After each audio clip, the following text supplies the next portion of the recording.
उत्तर भारत के एक छोटे से गांव नंदीपुर में एक लड़का रहता था। अमन का घर मिट्टी का था। परिवार छोटा, माँ बाप और एक छोटी बहन। वे बहुत गरीब किसान थे। जमीन, थोड़ी मौसम, अनिश्चित फसल, छोटी मुश्किलें।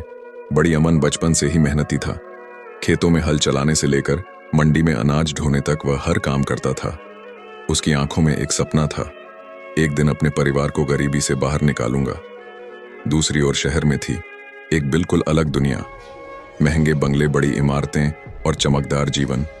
उसी दुनिया की राजकुमारी थी रिया कपूर, इंडिया की टॉप बिजनेस फैमिली की बेटी।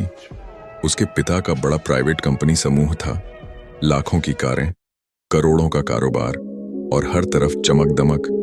रिया सुंदर, पढ़ी लिखी और समझदार थी। वह अपने पिता की तरह बिजनेस चलाने की तैयारी कर रही थी, लेकिन दिल से वह बेहद सरल, जमीन से जुड़ी लड़की थी। दोनों की जिंदगियां एक दूसरे से बिल्कुल उलट थीं। एक तरफ मिट्टी की खुशबू और दूसरी तरफ शहरी दुनिया की चमक। किसे पता था कि किस्मत इन दोनों को एक ही कहानी में पिरोने वाली है। एक दिन रिया अपने पिता के साथ ग्रामीण विकास प्रोजेक्ट के उद्घाटन के लिए गांव आई। यह प्रोजेक्ट किसानों की मदद के लिए था, जिसमें उनकी कंपनी नए तकनीकी उपकरण बांटने और प्रशिक्षण देने वाली थी। गांव में कार्यक्रम हो रहा था। वहीं एक कोने में अमन मजदूरों की मदद कर रहा था। खेत का मॉडल तैयार कर रहा था। उसका कपड़ा साधारण था, चेहरा धूप में तपा हुआ, लेकिन आंखों में आत्मविश्वास। उसी दौरान रिया वहां पहुंची। उसने पहली बार अमन को देखा। वह उसकी मेहनत, उसकी गंभीरता और उसकी लगन को देखकर हैरान रह गई। अमन ने भी रिया को देखा।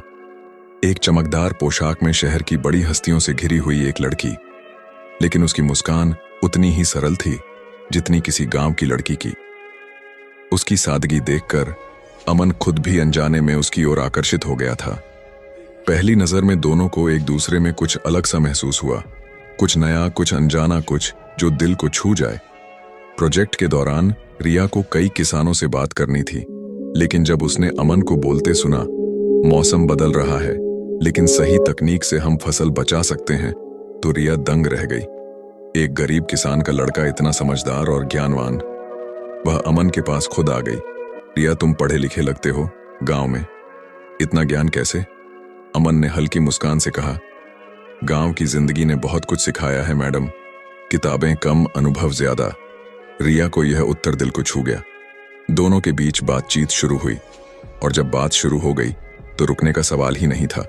रिया को अमन की सच्चाई और गहराई पसंद आई। अमन को रिया की सरलता और सम्मान करना पसंद आया। प्रोजेक्ट खत्म होने के बाद रिया शहर लौट गई, लेकिन वह अमन को भूल नहीं पाई। अमन भी उसकी यादों में खोया था। कुछ महीनों बाद अमन को एक पत्र मिला। रिया के पिता की कंपनी के कृषि प्रशिक्षण कार्यक्रम के लिए उसका चयन हुआ था। उसे शहर आकर 1 महीने की ट्रेनिंग करनी थी। अमन खुशी और डर दोनों महसूस कर रहा था। बड़ी दुनिया, बड़े लोग, पर वह अपनी मेहनत से पीछे नहीं हटा।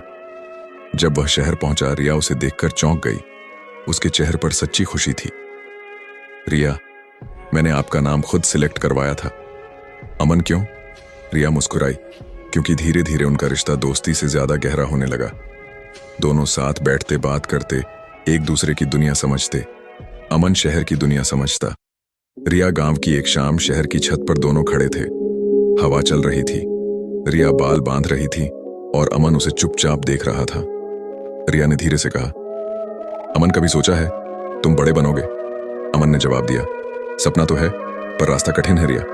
अगर साथ में कोई चलने वाला हो तो रास्ते आसान हो जाते हैं। उनके बीच एक पल रुका। दिल धड़के जैसे हवा भी थम गई हो। अमन धीरे से बोला, रिया, क्या तुम? रिया ने उसकी बात काटते हुए कहा, हाँ, शायद मैं भी वही महसूस करती हूं जो तुम करते हो। पहली बार दोनों ने स्वीकार किया। प्यार उनके दिल में जन्म ले चुका था, लेकिन दुनिया इतनी आसान नहीं थी। रिया के पिता को पता चला। उन्होंने गुस्से में रिया को बुलाया। एक गरीब किसान का लड़का, तुम पागल हो गई हो। हमारी इज्जत, हमारा नाम क्या सोच रही हो तुम? रिया रो पड़ी। पापा, वो अच्छा इंसान है, लेकिन पिता नहीं माने। उन्होंने अमन को बुलाकर कहा, तुम हमारी बेटी के लायक नहीं हो, उसे भूल जाओ। अमन सीधा था, पर उसका दिल बहुत बड़ा था। उसने कहा, सर, मैं आपकी बेटी को दुख नहीं देना चाहता, पर मैं उसे सिर्फ इसलिए नहीं छोड़ सकता क्योंकि मैं गरीब हूं। पिता चिल्लाए, अगर उससे दूर नहीं हुए तो हम तुम्हें इस शहर से बाहर कर देंगे। अमन चुपचाप चला